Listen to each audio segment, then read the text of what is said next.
Hello student, now let us discuss dihydrogen. Okay, first we have the occurrence. Occurrence means where it's going to be available.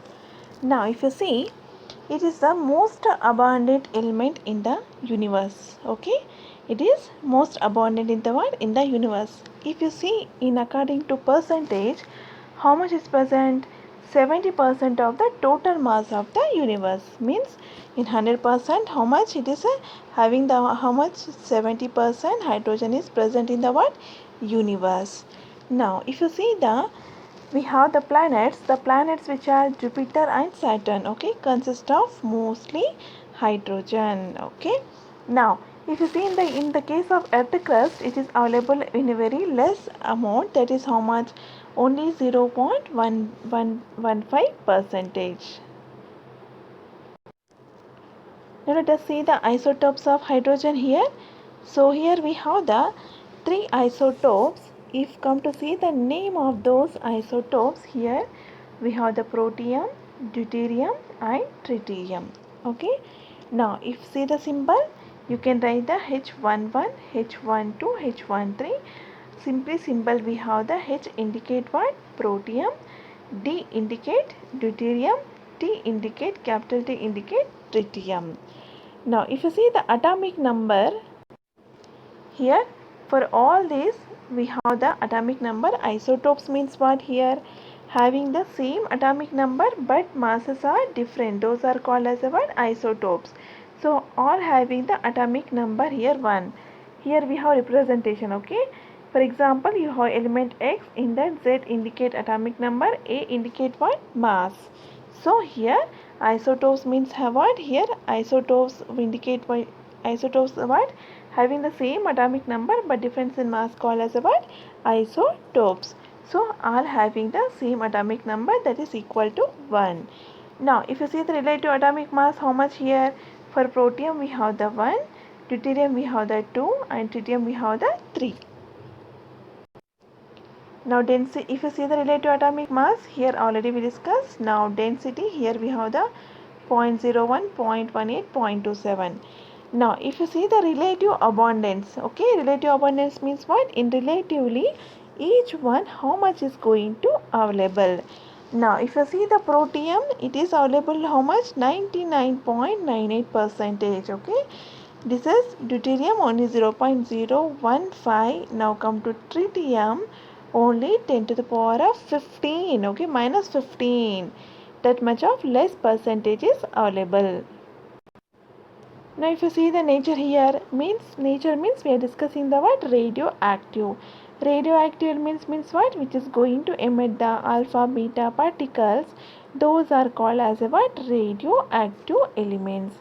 Now if you see here, in case of protium and deuterium are non-radioactive, whereas here if you see that tritium is a what? Radioactive element. Okay, now here we have the half-life here. What is the meaning of half-life means? For example, I have the 1 gram of tritium. Okay, 1 gram of tritium is there. I want to convert into as a what? 0.5 grams. 0.5 grams means how much you are going to make? Half. Okay, so how much time it's going to take? That time I am calling as a what? T half. With the subscript we are writing T half. So T half means we are how much time taking to the becoming half, that is called as a what? T half. Now for example, for T half for tritium, how much here you can see? 12.33 years. Okay, that much of time taking for the what? Tritium to become 1 gram into 0.5 grams means half. So this is a specialty of tritium. Now let us see the number of neutrons here. Here what is the formula number of neutrons to calculate? A minus Z. Okay, for example we have the protium. Okay, protium means now H11. Now here A is nothing but what? Atomic here mass. Okay, how much is we have? 1. Z atomic number how much? 1. So what is the formula here? We have 1 minus 1 means nothing but how much? 0. Now if you see the deuterium, what is the formula we have? H12. Okay, now here if you see the mass, how much we have? 2. Okay, A equal to how much? 2. Here you can see the symbol A equal to, here we have the 2.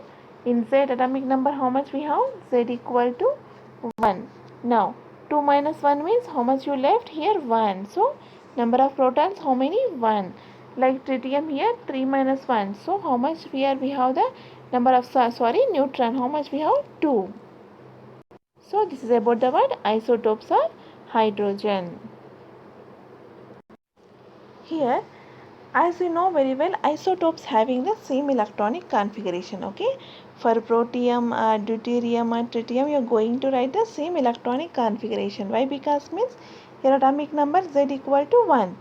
So here, if one's electronic configuration is same, means they have the similar chemical properties. So for all we have the similar chemical property. But if you see the difference, where it's going to get here, their rate of reaction. Rate of reaction means what?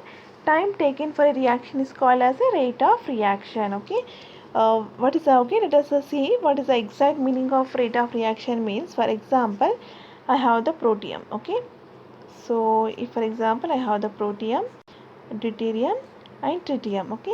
Okay, it is now it's reacting with some X compound all. Okay, so for example this is taking the for example 1 minute, this is going to react in the with 2 minutes, it's going to react with the 3 minutes, means here so all are going to react with the X, means chemically going to react with the X, but time here what happened for this 1 minute, 2 minute, 3 minutes, means time is going to different, that is called as a what?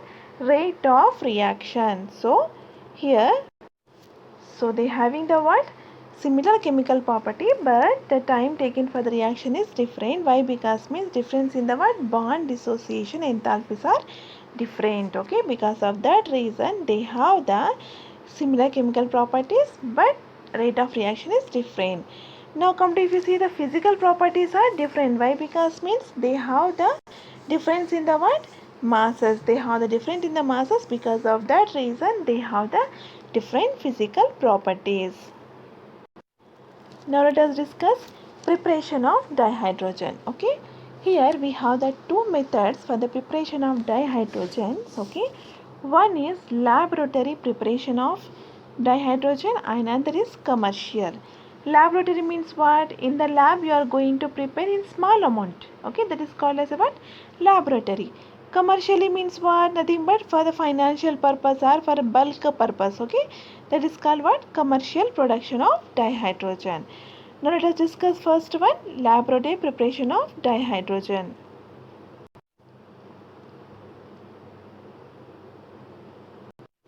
So first what we have, the reaction of granulated zinc with a diluted acid. Simply what happened, you are taking the granulated zinc. Okay, nothing but granulated means they having the what, some granules like stones type. Okay, so the zinc and reaction with the HCl acid, dilute acid gives rise to what?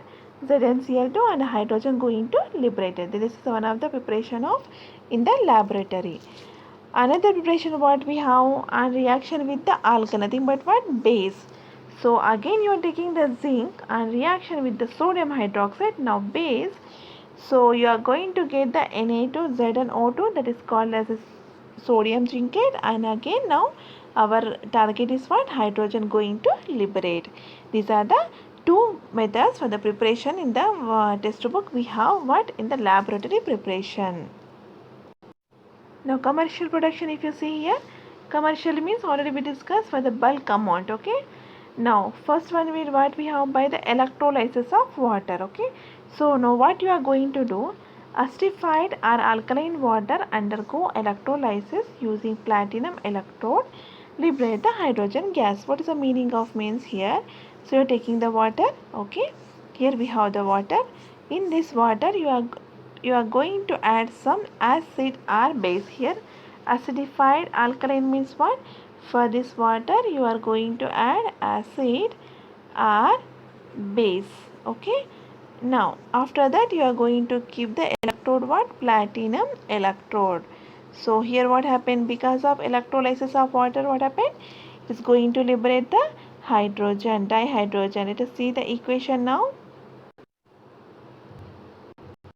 So here we have the water and electrolysis of, here electrolysis you are going to add what? Traces, means but small amount of acid and base.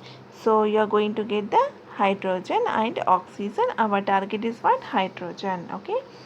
Now here see, if you want highly purity, means purity, as you know very well here, production of chemicals depends on some purity. Okay. So if you want greater than 99.95% of hydrogen, means what you have to do? You have to go for the electrolysis of barium hydroxide. Okay, by using the what? Nickel electrodes. Okay. So if you want to get that this much of purity, 99.95%, more than that if you want, means go for the electrolysis of barium hydroxide using the what? Nickel electrodes. Second, what we have from the brine solution. Okay, brine solution means what? Generally a high concentrated solution of salt, usually sodium chloride, generally we call as a what? Brine solution. Okay, whatever the salt is there, if you add excess in water, that is called what? Brine solution, generally sodium chloride. Now here hydrogen gas is obtained as a byproduct by the electrolysis of brine solution. This process mainly used for the manufacturing of sodium hydroxide and chlorine. What is the meaning of this one? Means here, so here what is the meaning of byproduct? Means what? Here my target is I am going to prepare sodium hydroxide chlorine. This is our main products. These are our main products. Okay, as you know very well, along with that in a chemistry, what happened? Whatever the required products are there, you are going to get and some other products also. That is called as a what? Byproduct. So here this is a hydrogen going to produce as a byproduct in the preparation of sodium hydroxide and chlorine by using the what? Electrolysis of sodium chloride. Now let us see the here equation. Here if you see the cell reaction, sodium chloride undergo ionization gives the what? Na plus and 2Cl minus ions.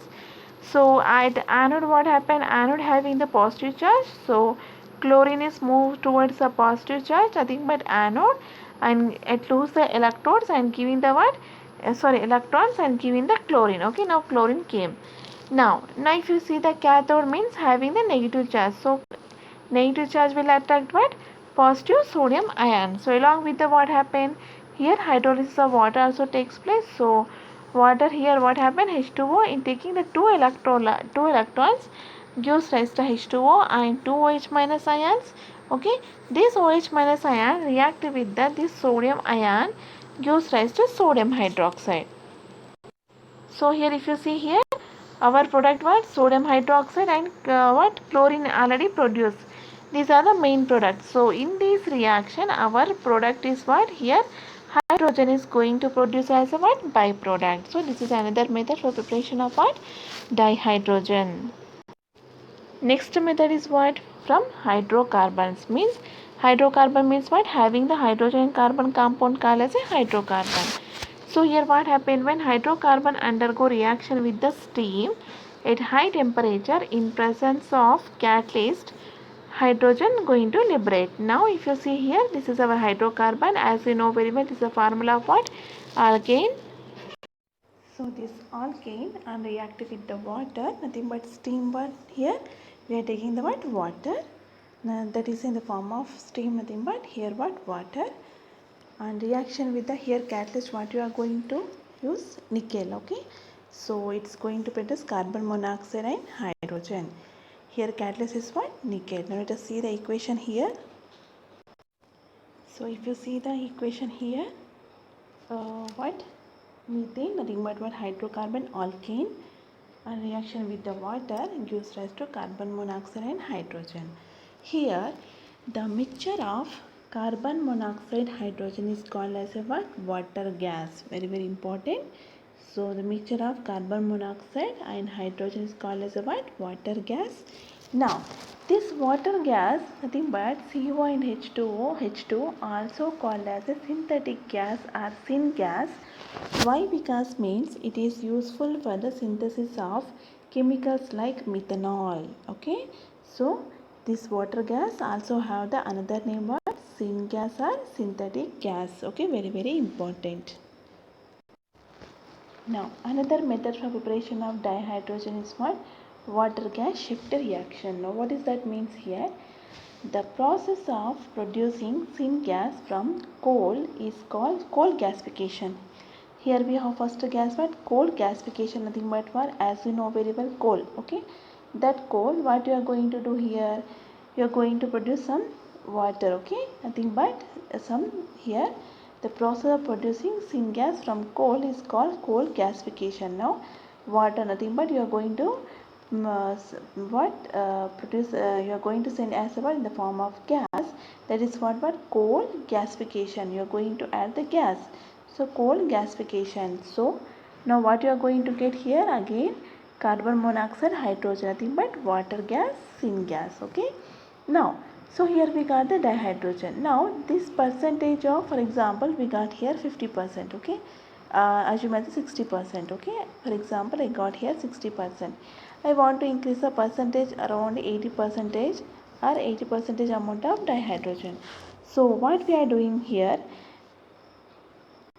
The dihydrogen production can be increased by reacting carbon monoxide of syngas mixture with the steam in the presence of iron chromate as a catalyst. What is the meaning of means here? So what we are doing here, we got the carbon monoxide, this one. Okay, this carbon monoxide, what happened? You are going to send some water steam in presence of catalyst, that is but what? Iron chromate. There is a catalyst here, iron chromate. Now, so what happened? Carbon monoxide is converted into carbon dioxide and our hydrogen gases came. Now means percentage is going to be increases. Now this reaction is called as a water gas shift reaction. So what you are doing, this is a water gas. This water gas you are going to shift. Okay, this is called as a what? Water gas shift reaction. These are the preparation methods of dihydrogen.